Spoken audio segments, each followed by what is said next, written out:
то, что из-за загрязнения воздуха люди будут больше носить маски, может оказать протективное действие, да, защитное действие.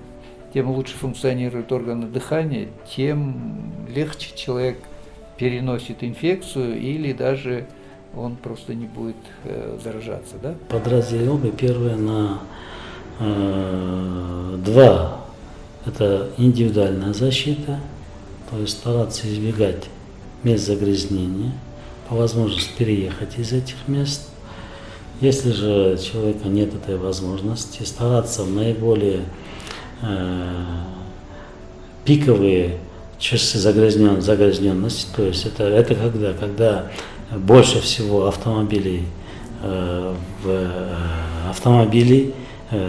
на улице, в часы, во времена, когда больше всего, допустим, работает завод загрязняющий, или же, допустим, например, Бишкек, это наша ТЭЦ, кто рядом живет, в это время не открывать окна, дышать через респиратор, либо через марлевую маску, смоченную в воде, не выходить на улицу.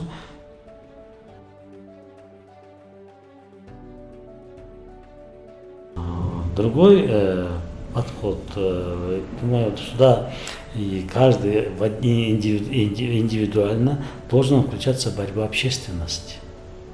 Первое, чтобы застройки соответствовали экологическим нормам. Второе, агитировать, чтобы люди мало использовали автомобили и по возможности больше ходили пешком, либо на велосипедах. А со стороны властей, конечно, строить больше, запрещать движение по определенным дням, определенного количества машин. В определенных местах вообще запрещать движение автомашин, допустим, в центре на какое-то время. Требования на законодательном уровне к производствам, которые загрязняют окружающую среду, с тем, чтобы они уменьшали количество выбросов в атмосферу. Озеленять в меру своих возможностей город. Внутри города обязательно должны быть легкие, дышащие, то есть парки, скверы и так далее. На уровне своего дома, скажем, сейчас есть возможность и очистительные механизмы, и увлажняющие приборы ставить.